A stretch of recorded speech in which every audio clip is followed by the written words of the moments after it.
Welcome back, astrology enthusiasts. In today's video, we're exploring the fascinating dynamic between Neptune and Mercury, two planets whose combination can give birth to some of the most brilliant yet whimsical minds in history.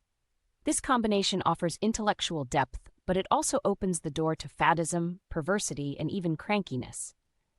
So, how does this aspect manifest in the lives of famous individuals, and what does it say about communication, wit size, and the way we process the world? When Neptune, the planet of mysticism, meets Mercury, the planet of intellect, the result is often a fascinating blend of the rational and the dreamlike. Mercury brings clarity, reason, and intellectual brilliance, while Neptune introduces mystery, intuition, and imagination. Together, these two can create a mind that is deeply creative, but also prone to moments of whimsy and irrationality. Now, there's a fine line here. Mercury can make Neptune's dreamy mysticism more grounded, while Neptune can make Mercury's sharp intellect more poetic and visionary.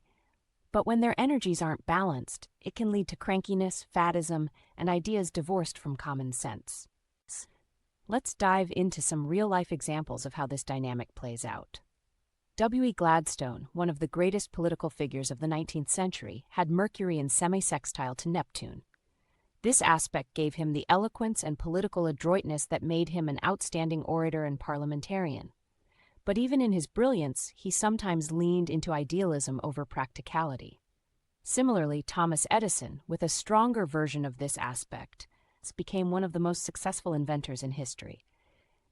His mind was a perfect fusion of vision and practicality, with Neptune's intuition and Mercury's sharp reasoning giving him the ability to revolutionize science and technology. This combination isn't just limited to politics and invention.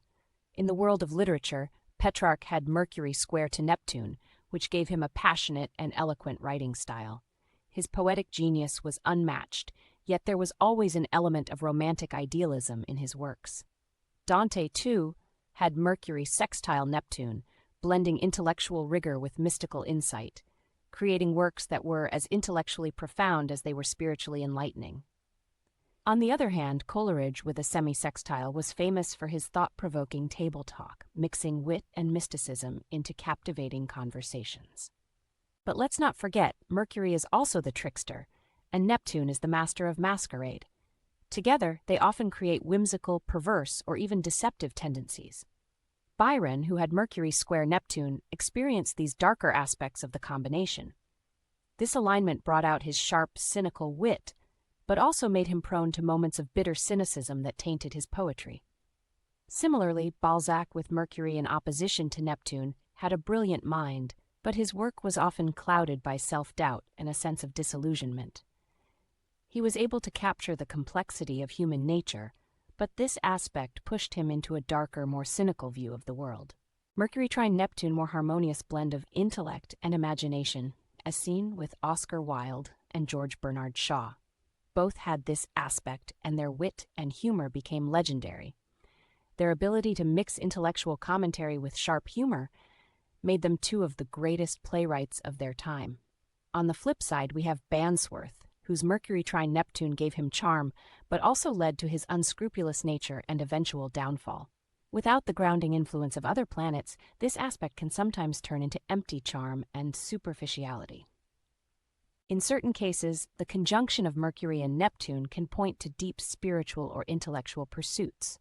Rudolf Steiner, the founder of anthroposophy, is an example of someone who embraced this aspect fully, creating a unique and visionary religious movement.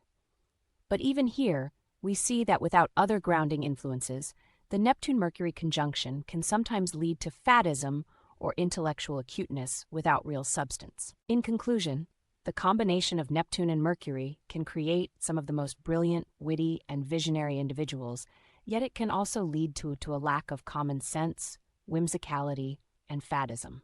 It's a combination that is incredibly intellectually stimulating, but often lacking in grounding or depth. So if you have this aspect in your own chart, remember that your brilliance comes with a price, one that requires constant attention to balance imagination with practicality, intuition with reason.